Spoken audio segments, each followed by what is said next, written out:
होगोन जों KYC खौ गावनि डकुमेन्ट्सखौ जों साबमिट खालामगोन आरो बेवलाय मा होनो एम्फानिफ्राय 6000 थाखा बिबावखो। हेलौ रायजोफोर, माबायदि मोनदों YBY जों फैसा थगायजानानै? हा माबायदि मोनलादों? मिथिबाय दासो YBY नि आखलखौ मा खालामलांगासिनो दङ। साननैनिफ्रायनो जोङो ट्रेडिंखौ थुनो हाया, मानो होनोब्ला KYC बिनाय, खालि KYC होनानैबा जाबावगोन ना जाबावा?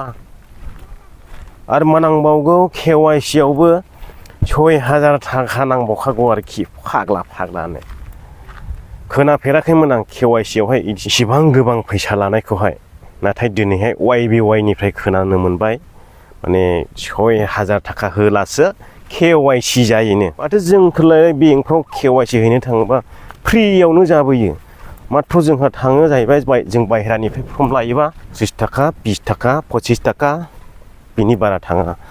बे YBY निदि बोरैदि 6000 थाखा बिखो खालि KYC ल' होनायावनो? फाग्ला जागोनलै साला। खुनुरोखोमसो दिन हाजिरा मावनानै गथाय गुथै 6000 थाखा जमा खालामनानै डिप'जिट खालामनानै दोनदोंमोन, गरसे गरनै मोनजागोन खोमा होननानैहाय। दानिया मा खालामबाय साला, दोसोनानैसो दोनबाय YBY खालि दावरावल' दायो। दावराव सोरनि फैसा थाबथानानै दङ। सोरनाबा 40 लाख, सोरनिबा 50 लाख, सोरनिबा 30 लाख, सोरनिबा 25, सोरनिबा 20, सोरनिबा 10। आंनाथ' 1000ल'बावसो, आं हाबनाया बावखायाखैमोन, 12 दिनसोल' जादों। दानो बिदि जाबाय नै। आरो बबेयाव मोननानै 6000 थाखाखौ बबेनिफ्राय खिस'नानै KYC होनांगौ जाखो जोंलाय? जोंथ' हाखानाय नंला जोङो। KYC होनायावहाय जेबो प्रब्लेम गैया, जेबो डिस्टार्ब गैया। होगोन जों KYC खौ गावनि डकुमेन्ट्सखौ जों साबमिट खालामगोन आरो बेवलाय मा होनो एम्फानिफ्राय 6000 थाखा बिबावखो? ओरैनो थाखाफ्रानो गैखाया जोंने। मा बिमा खर'नि 6000 नांलायबावगौ जाखो KYC होनायावलाय? जोंहा गावबागाव ID दं, गावबागाव पेन कार्ड दं, आधार कार्ड दं। अनलि KYC बि आरो बावलाय मानिथो फैसा नांबावगौ? जोङो अलरेडि फुराना मेम्बारखा बे YBY नि, ओमफ्राय जोंनिफ्रायनो फैसा लाबावबाय। जोंनि एकाउन्टआवनो बुरजा दंखायो फैसाया। बेलाय लुथिनायनि नङाला माथो बेलाय। खिबाजों KYC फैसा 6000 खौ सोनानै होबा लांजोबबावगोनसो, आस्ते बन्द' जाबावगोनसो।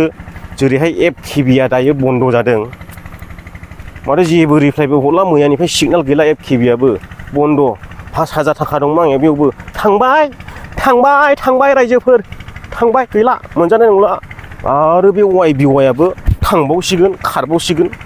बबेयाव खिस'ननानैहाय 6000 थाखा होनानै KYC होनो हाबावगोन जोंलाय? हाला। खिबाजों होनानै मोनबावनायबो नङा ना मा होनो रायजो राजा नोंथांमोन? नांला। माबायदि मोनदों रायजोफ्रालाय YBY नि थाखा जाग्राफ्रा दायो? हां थोनो मोनलायदों नामा? दिक्खारलाय, खर'फ्रा गरम जाना दङ। साला थाखा फासिना थाबाय इसिबां, दिनैसिम गरसेबो मोनजायाखैमोन आं, गरसेबो बख'ना जायाखैमोन आं। गोसोआ सानदोंमोन 2-3 लाखसो खालामगोन जमा दोननानैहाय, नाथाय जाबाय मोनसे। भिडिअखौ नायनानै शेयार खालामनो दाबाव, मोजां मोनदोंब्ला लाइक होनो दाबाव, चेनेलाव गोदानै हाबफैदोंब्ला साबस्क्राइब खालामनो दाबाव। गोजोननाय थाबाय, बाय बाय।